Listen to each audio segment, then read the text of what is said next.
Assalamualaikum warahmatullahi wabarakatuh. Perkenalkan, nama saya Putri Salsabila Nursyifa, nomor NIM 18820500064. Saya dari Prodi Pendidikan Bahasa Inggris, mata kuliah Pendidikan Agama Islam 3, dengan dosen pengampu Bapak Aden Sudarman SAG MPDI. Pada kesempatan kali ini, saya akan mempresentasikan tentang sholat jamak dan sholat qashar guna memenuhi tugas ulangan tengah semester. Pengertian sholat jamak. Sholat jamak ialah melaksanakan dua sholat wajib dalam satu waktu. Contohnya, seperti melaksanakan sholat zuhur dengan sholat asar di waktu zuhur. Menjamak sholat seperti ini dinamakan jamak takdim, atau melaksanakan sholat zuhur dan asar di waktu asar dinamakan jamak takhir. Dan melaksanakan sholat maghrib dan isya bersamaan di waktu sholat maghrib, atau melaksanakannya di waktu isya. Dasar hukum pelaksanaan sholat jamak. Sholat jamak hukumnya boleh bagi orang-orang yang sedang dalam perjalanan, berada dalam keadaan hujan, sakit, atau karena ada keperluan lain yang sukar menghindarinya. Rasulullah Shallallahu Alaihi Wasallam biasa menjamak antara sholat zuhur dengan asar apabila beliau sedang dalam perjalanan dan menjamak maghrib atau isya. Menjamak sholat isya dengan subuh tidak boleh, atau menjamak sholat asar dengan maghrib juga tidak boleh. Sebab menjamak sholat yang dibenarkan oleh Nabi Shallallahu Alaihi Wasallam hanyalah pada seperti hadis Ibnu Abbas tersebut. Adapun syarat-syarat yang diperbolehkan sholat jamak adalah: yang pertama, bukan perjalanan untuk hal maksiat.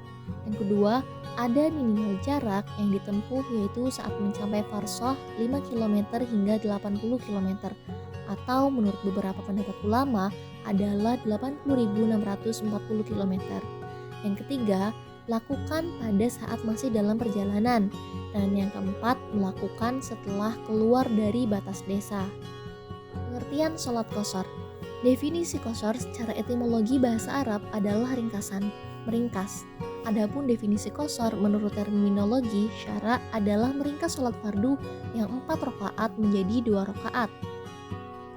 Contohnya, yang biasa diqashar hanya sholat zuhur, asar, dan isya saja.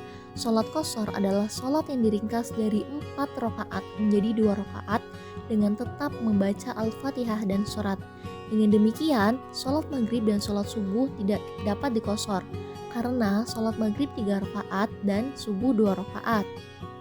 Dasar hukum pelaksanaan sholat qashar. Mengqashar sholat dibolehkan dalam Al-Quran, Sunnah, dan Ijma'. Adapun dalil Al-Quran dalam surah An-Nisa ayat 101 yaitu: dan apabila kamu berpergian di muka bumi, maka tidaklah engkau mengqashar sembahyangmu jika kamu takut diserang oleh orang-orang kafir. Adapun syarat-syarat yang diperbolehkan qashar adalah: yang pertama, niat untuk bersafar. Yang kedua, sudah mencapai jarak safar.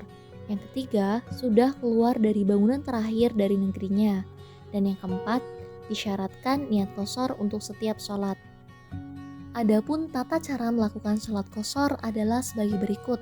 Yang pertama, niat sholat qashar, takbiratul ihram, membaca doa iftitah, membaca surah Al-Fatihah, membaca surah pendek, ruku dengan tumakninah, iktidal dengan tumakninah, sujud dengan tumakninah, duduk di antara dua sujud dengan tumakninah, sujud kedua dengan tumakninah, berdiri lagi untuk menunaikan rakaat kedua, membaca surah Al-Fatihah, membaca surah pendek, ruku dengan tumakninah, iktidal dengan tumakninah, sujud dengan tumakninah, duduk di antara dua sujud dengan tumakninah, sujud kedua dengan tumakninah, tasyahud akhir dengan tumakninah, dan kemudian diakhiri dengan salam.